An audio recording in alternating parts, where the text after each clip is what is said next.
যে ওনারা বঙ্গবন্ধু আওয়ামী আইনজীবী পরিষদ নামে নির্বাচন করতে চেয়েছেন, যেটি নিষেধাজ্ঞার কারণে তারা করতে পারবে না। যদি তারা এই কোনো নামে না আসতো তাহলে কিন্তু তারা তাদের নির্বাচনে অংশ নিতে পারত। বিয়ে যদি অবৈধ হয়ে যায় তাহলে বাচ্চা কাচ্চাও অবৈধই হবে। সুপ্রিম কোর্ট পারে ঢাকা আইনজীবী সমিতির মতন একতরফা নির্বাচন হলো, মোটামুটি ৭৮ বছরের ইতিহাসে এই প্রথম কোনো মতের যারা বিশ্বাস করেন সেই প্রার্থীগুলোকে নির্বাচনে অংশ নিতে বাধা দেয়া হলো।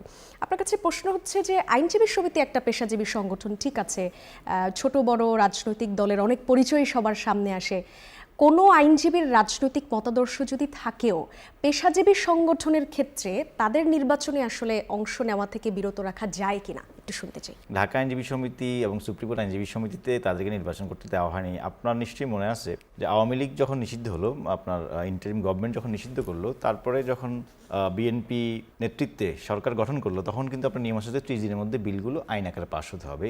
ওই আপনি যে আইনজীবী সমিতিগুলোর কথাগুলো বলেছেন, ওই নির্বাচনগুলো কিন্তু ওই সময়গুলোতে হয়েছে। বা আপনি জানেন যে বাংলাদেশ আওয়ামী লীগ যখন নিষিদ্ধ হয়ে গেল, তাদের কার্যক্রম নিষিদ্ধ হয়ে গেল, বঙ্গবন্ধু আওয়ামী আইনজীবী পরিষদ এটি কিন্তু তাদের সহযোগী সংগঠন। আপনি যদি আপনার নিশ্চয়ই মনে আছে যে আওয়ামী লীগ এবং তার সহযোগী অঙ্গ সংগঠনের কেউই তাদের কোনো কার্যক্রম পরিচালনা করতে পারবেন না, আইনটাতে কিন্তু এরকম রয়েছে। তো যেহেতু বঙ্গবন্ধু আওয়ামী আইনজীবী পরিষদ আওয়ামী লীগের অঙ্গ সংগঠন, সেই কারণেই তাদের যে নিষেধাজ্ঞাটি রয়েছে রাজনৈতিক কর্মকাণ্ডের বিষয়ে, এই বঙ্গবন্ধু আওয়ামী আইনজীবী পরিষদটাও ঠিক ওই আইনের আওতায়, তারা নিষেধাজ্ঞার আওতায় পড়ে গেল। এবং সেই কারণেই ঢাকা আইনজীবী সমিতি এবং সুপ্রিম কোর্ট আইনজীবী সমিতিতে তারা ওই নামে কোনো নির্বাচন করতে পারবে না। এটা আইনি জটিলতা, এটা আইনের কারণে তারা নিষিদ্ধ। যদি হ্যাঁ, আমাদের এখানে একটু খণ্ডিত আকারে তথ্যগুলো উপস্থাপিত হয়েছে। সুপ্রিম কোর্ট আইনজীবী সমিতিতে যখন মনোনয়নপত্র দাখিল করা হলো, তখন একটি হলফনামা আকারে দিতে বলা হয়েছে যে উনি কোনো রাজনৈতিক দলের সদস্য কিনা। সেখানে উনারা ওই হলফনামাটিতে তথ্য দিতে অস্বীকৃতি জানিয়েছেন। তার মানে ধরে নিতে হবে যে উনারা বঙ্গবন্ধু আওয়ামী আইনজীবী পরিষদ নামে নির্বাচন করতে চেয়েছেন, যেটি নিষেধাজ্ঞার কারণে তারা করতে পারবে না। যদি তারা এই কোনো নামে না আসতো তাহলে কিন্তু তারা তাদের নির্বাচনে অংশ নিতে পারত।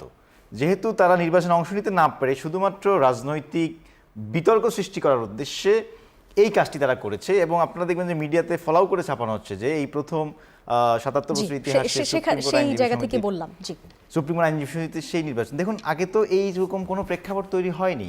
বাংলাদেশে জামাত নিষিদ্ধ ছিল, জামাতের কার্যক্রম নিষিদ্ধ ছিল, কিন্তু জামাত কোনোদিন সুপ্রিম কোর্টে আলাদা কোনোদিন ভোট করেনি। যে এই জন্য যদি জামাত আলাদা, এইবার কিন্তু জামাত আলাদা প্যানেল দিয়েছে। যদি জামাত ইসলাম যখন নিষিদ্ধ ছিল তখন যদি তারা নির্বাচন করতে যেত তাহলে তাদেরকেও ঠিক এইরকম নিষেধাজ্ঞার মধ্যে পড়তে হতো।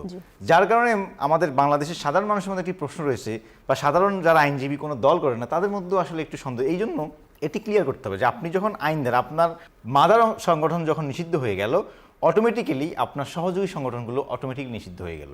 মানে বিষয়টা হচ্ছে এরকম, আপনার যদি বিয়ে যদি অবৈধ হয়ে যায় তাহলে বাচ্চা কাচ্চাও অবৈধই হবে। তার মানে তারা যদি ওই নামে না আসতো, নামে যদি না আসতো, সেই ক্ষেত্রে তারা ওই নির্বাচনটা করতে পারতো। আমরা তো দেখতে পাচ্ছি আমরা সুপ্রিম কোর্ট আইনজীবী সমিতিতে 6 জন সম্পাদক প্রার্থী, একজন বিএনপি মনোনীত যিনি বিএনপি সমর্থিত, একজন জামাত সমর্থিত, একজন এনসিপি সমর্থিত, আরও একজন রয়েছেন যিনি আমি জানি তিনি ব্যক্তিগত জীবনে আওয়ামী লীগের রাজনীতির সাথে জড়িত, কিন্তু তিনি ওই যে হলফনামায় বলেছেন যে তিনি কোনো দল করেন না, সেই অনুযায়ী তিনি নির্বাচনে অংশগ্রহণ করতে পেরেছেন। এখন আওয়ামী সমর্থিত আইনজীবীরা যদি তারা ঘোষণা দিত যে আমরা এই দলটা করি না বা আমরা নিরপেক্ষ প্যানেলে নির্বাচন করবো, তাহলে তার নির্বাচনে কোনো বাধা ছিল না, আইনি এরকম কোনো জটিলতা ছিল না। কিন্তু তারা ওই যে হলফনামা দিয়ে তারা বলতে অস্বীকৃতি জানিয়েছে, যার কারণে তারা অসম্পূর্ণ হলফনামা দিয়েছে।